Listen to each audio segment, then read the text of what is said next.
Hello दोस्तों, आज मैं आपको एक ऐसे महान आदमी की स्पीच सुनाने जा रहा हूं जो सुन मैं आज आपके साथ यह स्टैनफोर्ड विश्वविद्यालय में दीक्षांत समारोह में शामिल होकर खुद को सम्मानित महसूस कर रहा हूं।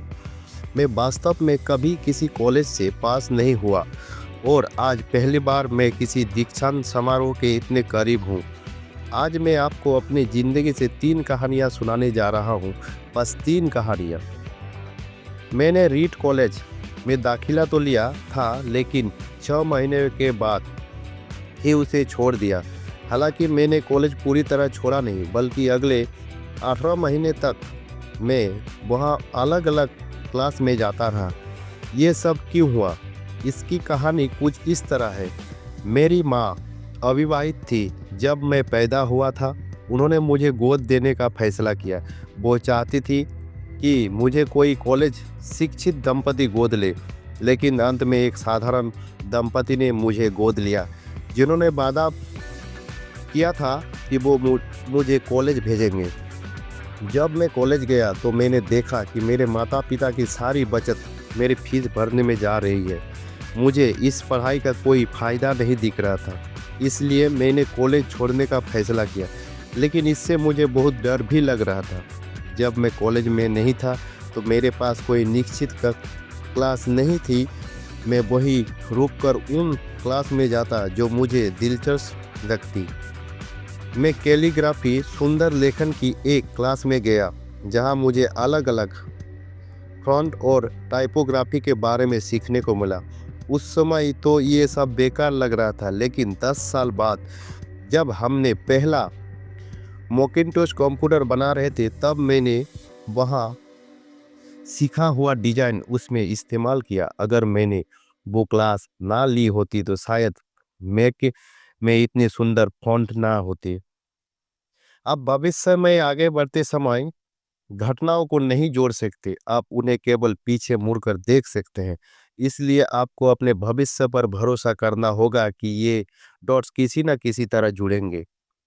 मैं बहुत ही भाग्यशाली था। मुझे कम उम्र में ही वो काम मिल गया जिसे मैं प्यार करता था। मैं 20 साल का था जब हमने अपने दोस्त बॉज के साथ मिलकर अपने माता पिता के गैराज में एप्पल शुरू किया।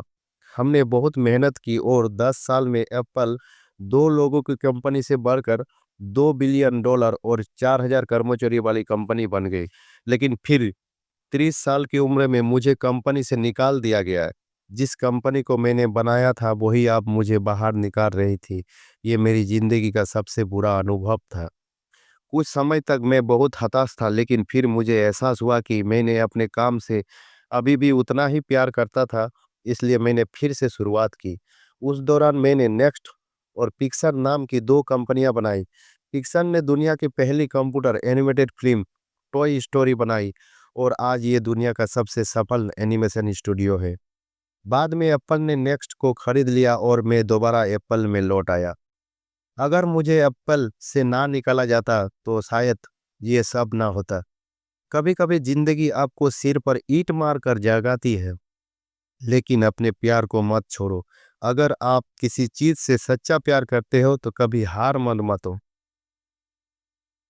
कुछ साल पहले मुझे कैंसर हो गया था। डॉक्टरों ने कहा कि मैं 6 महीने से ज़्यादा जीवित नहीं रहूँगा। ये मेरी ज़िंदगी का सबसे कठिन समय था। फिर मुझे एक ऑपरेशन हुआ और मैं बच गया, लेकिन इस घटना ने मुझे एक बड़ी सीख दी। हर दिन मैं सुबह उठकर आईने में देखता और खुद से पूछता, अगर आज मेरी ज़िंदगी का आखिरी दिन होता तो क्या मैं वही करता जो आज करने वाला हूँ? अगर जवाब नहीं होता तो मैं समझ जाता कि मुझे कुछ बदलने की ज़रूरत है। हम सभी मरने वाले हैं, इसलिए अपने समय को बर्बाद मत करो। दूसरों की स्पीच के हिसाब से मत जियो, अपनी आत्मा और दिल को सुनो। मैं पहले से जानते हैं कि तुम सच में क्या बनना चाहते हो। हर दिन ऐसे जियो जैसे ये तुम्हारा आखिरी दिन हो, क्योंकि एक दिन ये सच होगा।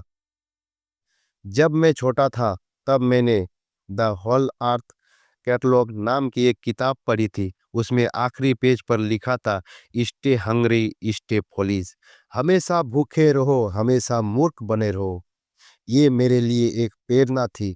मैंने हमेशा इसे अपनाया और आज इसे आपको सौंपता हूँ।